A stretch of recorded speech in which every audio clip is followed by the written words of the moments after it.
Welcome to Session 7 of the series An Introduction to the Divine Principle. This session, The Fall, Part 1, is the first of 3 sessions that deal with the origin of evil. In the previous sessions, we focused on God's ideal of creation. In summary, God gave us 3 blessings. Number 1, God intended for men and women to first mature as individuals, to the point that they would be able to inherit God's love as God's sons and daughters. Number 2, with that love, we were to multiply, become one in heart as husband and wife, form a family, and on that foundation extend our love to our children and our descendants. And number 3, all people were to prosper and live in harmony within God's creation. If this had happened, humanity would be living today in the ideal as one family under God. But, as we all know, the human family is still far from achieving such an ideal. In fact, the evil that has plagued history is so overwhelming, many have lost faith in God and in the ideal. They believe that humanity will always be a mixture of good and evil, forever, destined to an existence of struggle and contradiction. When people believe this way, when they lose hope in the ideal, they lose the inspiration or motivation to take the steps that are needed in order to move us closer to the ideal. Our pessimism becomes a self-fulfilling prophecy. And so the first problem we face is our ignorance. We have the false belief that our present state is our true original state. We don't realize that our contradictory nature is actually the result of a mistake that was made. We are the way we are because something went wrong. Something happened to make us this way. Truth has the power to set people free.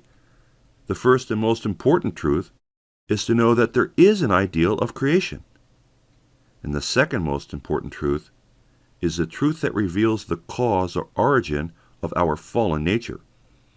And that is what will be presented in this and in the following session. Let's get started by considering the human condition. Each of us has 2 natures, an original nature that came from God, and a fallen nature that came as a result of our deviation from God. These 2 natures are at war within us. We all experience this struggle. Even though we want to be good, we do things that we are ashamed of. We pledge to love someone forever, and then do and say things that destroy that relationship. We claim that we want peace, but again and again we find ourselves at war. The good news is that our original nature is permanent. It cannot be removed. It came from God. In contrast to that, as we just mentioned, our fallen nature is the result of a mistake that was made. It is a distortion of our original nature, and it can be fixed. The question is, how could our original nature have been distorted? The answer to that question is the key to understanding the human fall. Let's briefly review a topic that was introduced in Session 5, human responsibility.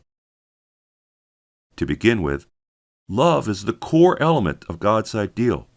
God created because God wanted to have a substantial experience of love with His children.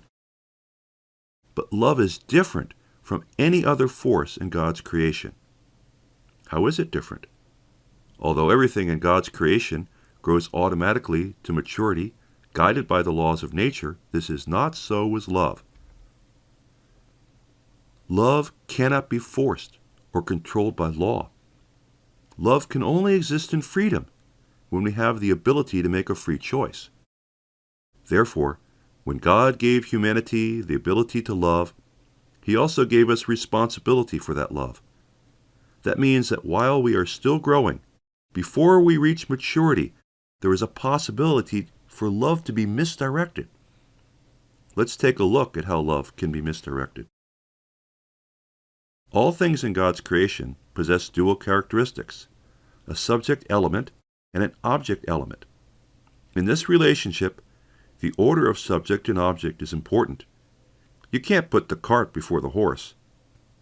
In atoms, if the protons tried to go around the electrons, all matter would stop existing. If the sun tried to go around the earth, our solar system would end. Or what if we put actions first and our thoughts second? Imagine if you wanted to build this house. Could you build it if you first hammered, dug holes, welded, poured cement, laid bricks, installed wires and pipes, and then stopped to think about what you were going to build? Obviously, that would be impossible. With love, it is the same. There is an internal subject type of love that was designed to come first, and there is an external object type of love that is to come second. The internal subject love is the love between myself and my parents, or between myself and God. This love is unchanging. It is primary, and it is the love that gives me my core sense of identity and value. The external object type of love is different. It is between people, and it was meant to culminate in the romantic sexual love between a man and a woman. According to God's design, this love was to be experienced only after we first established our relationship with God as God's mature son and daughter. After all, how can a person be qualified to have children and be able to give their children God's love if they themselves have not matured in their relationship with God? And who is going to make sure we maintain this proper order of love? That is the responsibility that God gave to man and woman. God knew that when a person is tempted by self-centered desires and engages in a romantic sexual love relationship before they are mature, that love relationship will change their hearts. They will no longer be able to see themselves or others through the eyes of God's heart. That is why God gave the commandment to man and woman to not engage in the romantic sexual love. And when did God ever give us such a commandment, not to do something? It is recorded in the Bible, in the first chapters of Genesis. It's the story of Adam and Eve, the first man and woman. According to the story, God created Adam and Eve and placed them in the Garden of Eden with two special trees, the tree of life and the tree of the knowledge of good and evil. And God told Adam and Eve that they must not eat of the fruit of the tree of knowledge of good and evil. But there was also a serpent in the garden, and the serpent tempted Eve to eat the fruit. Eve ate and then gave the fruit to Adam, who also ate. For many people, this story is nothing more than a myth, but it is much more than that. Hidden within the symbols of this story is the truth of how human beings lost their relationship with God. This is a story of love, a story of temptation, seduction, deception, betrayal, fear, shame, and disobedience. It is a tragic story of how the first family became the fallen seed, the seed that would grow and expand through a long and painful history.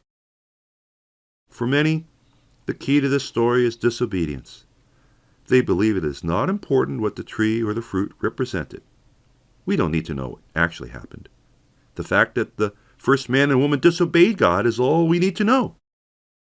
But our conscience know that this is not true. It is critical that we understand the nature of our disobedience. Without knowing that, we won't be able to fix it. Not all disobedience is the same. Imagine a young man who is about to get married. He prepares a gift for his future bride, but tells her not to look at it until after the wedding. Now imagine on the day of the wedding, he is told that she disobeyed him and took a peek at the gift. Do you think that would be reason for him to kick her out, to call off the wedding, and break the relationship? No. He might think his bride was a bit childish, but cute, and the wedding would go on. But now imagine, it's the morning of the wedding, and he finds out that during the night before, his bride voluntarily and willingly engaged in a sexual relationship with another man. Could he then go ahead with the wedding? No. That would be impossible. This is the nature of love.